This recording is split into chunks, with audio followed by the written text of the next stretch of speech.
যে রাজনৈতিক নেতা তৃতীয় বিশ্বের দেশগুলোতে বেশি রকম রাজনীতির মাঠ বক্তৃতা গরম গরম দেয় না, যে রাজনীতিতে সেনাবাহিনীর হস্তক্ষেপ কামনা করি না, ওই রাজনৈতিক নেতাই গভীর রাতে সেনাবাহিনীর সঙ্গে যোগাযোগ করার সবচেয়ে বেশি চেষ্টাটা করে। তৃতীয় বিশ্বের দেশগুলোতে এটা বাস্তবতা যে যতই রাজনৈতিক নেতৃবৃন্দ যত যাই বলুক, তৃতীয় বিশ্বের প্রায় ম্যাক্সিমাম দেশে, বলতে পারেন সব দেশেই, সেনাবাহিনী এবং রাজনীতির একটা টিউনিং থাকে। এটা আপনি পজিটিভলি দেখেন আর নেগেটিভলি দেখেন। একটা সময় গিয়ে সেনাবাহিনীর প্রভাব বলেন, সেনাবাহিনীর অপব্যবহার বলেন, আর সেনাবাহিনীকে দিয়ে প্রয়োজনীয়তা অথবা দুর্যোগ কাটানো, এটা তৃতীয় বিশ্বের দেশগুলোতে লাগেই। এখন তারেক রহমান বাংলাদেশে কেন আসছেন না, অনেকের অনেক হিসাব, বিশেষ করে 111 গভর্নমেন্টের সঙ্গে তার বিরোধ, 111 গভর্নমেন্টের সঙ্গে তার শারীরিক আহত হওয়া, তার কোমরে সাংঘাতিকভাবে আঘাতপ্রাপ্ত হওয়া। একটা ছোট প্রশ্ন করি, ধরেন আওয়ামী লীগ সরকার যাওয়ার পর 111 গভর্নমেন্ট ধরেন তারেক রহমানের বিপক্ষে ছিল, তারপরে আওয়ামী লীগ সরকার আসলো, সেটা তারেক রহমানের বিপক্ষে ছিল, এরপরে গত 15 মাস তো তারেক রহমানদের সহনশীল সরকার, যে কারণে তার মামলাগুলো তুলে নেওয়া হয়েছে। এত এত মামলা হয়েছে, বিএনপির উপরে হামলা, বেগম খালেদা জিয়ার গাড়ি বহরে হামলা, পাড়ায় মহল্লায় অজপাড়াগায়ে বিএনপির অফিস ভাঙার মামলা। তারেক রহমানকে আঘাত করার জন্য কারো নামে মামলা হয়েছে? হয়নি। কেন হয়নি? আচ্ছা, আমি সেই কেন গভীরে গেলাম না। তার মানে এতদিন তারেক রহমান নিজেও কিন্তু বলতে পারেনি। যদি বলে যে তারেক রহমানকে 111 সরকার আহত করেছিল, এইটুকুই, তার বাইরে কিছু বলতে পারেনি। ধরেই নিলাম যে 111 সরকারের কোনো একটা প্রভাবশালী অংশ তারেক রহমান দেশে আসুক, এটা চায় না, মেজর আখতারুজ্জামান রঞ্জন তো তাই বলছেন। এর বাইরে আর কোনো শক্তি আছে? খুব আলাপ হয় না। ধরেন বিএনপি সরকার বা 4 দলীয় জোট সরকারের সময় 10 ট্রাক অস্ত্র বাংলাদেশে ঢুকলো।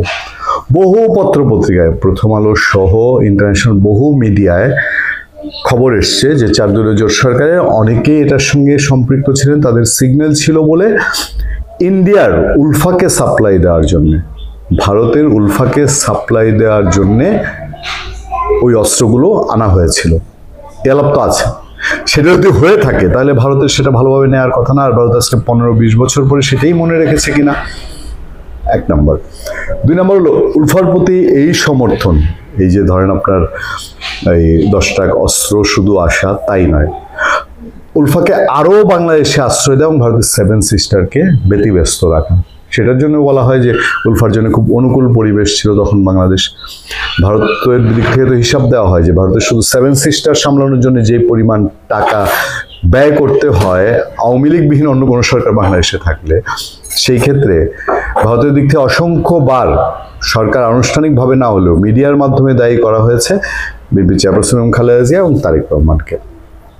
এখন এই দুজন মানুষকে কি ভারত এখনো মেনে নিয়েছে?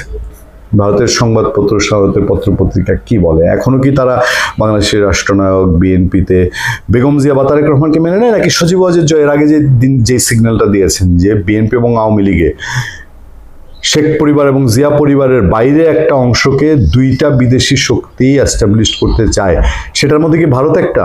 যে ভারতও চায় যে বাংলাদেশে তারেক রহমান এবং বেগম জিয়া নেতৃত্বে না থাকুক।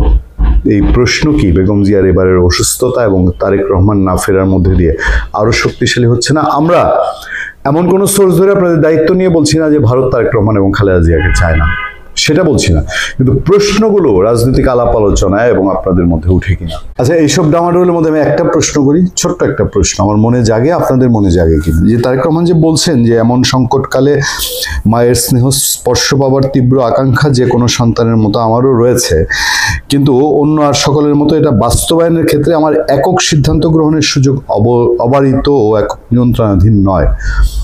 তাহলে তারেক রহমান কার কার উপরে এই সিদ্ধান্তের জন্য নির্ভরশীল? সেই শক্তিগুলো কি সব বাংলাদেশের ফেভারের?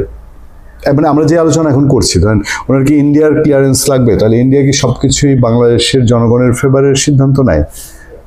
বাংলাদেশের 18 কোটি মানুষের দিকে তাকায় নিবে না তার 150 কোটি লোকের দিকে তাকায় নিবে? তো সেইটা সেরকম প্রশ্ন উঠে কিনা, কারণ 2টা শক্তির দিকেই তো ইঙ্গিত করা হয়, সেই 2টা শক্তির মধ্যে ইন্ডিয়াও যদি হয়ে থাকে।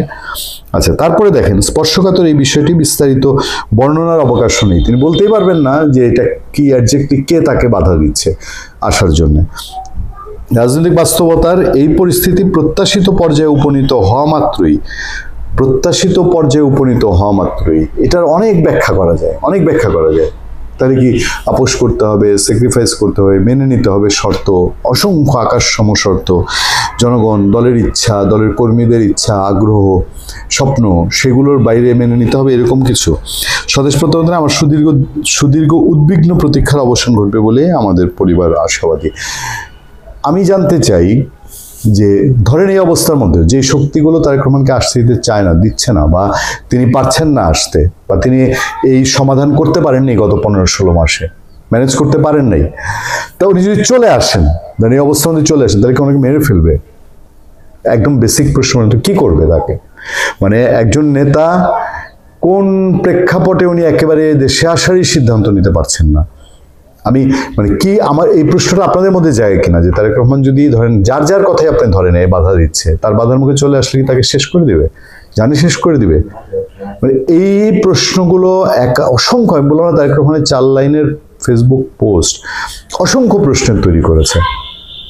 ভালো থাকবেন, সুস্থ থাকবেন, এবং আমি এটাও বলেছি যে ভারতের প্রসঙ্গটিও এখানে আসবে। আপনারা নিশ্চয়ই চায়ের কাপে টেবিলে আপনারা ভারতের প্রসঙ্গ আলাপ করেন। সবার সাথে আমি আতিক রহমান, পূর্ণিয়া।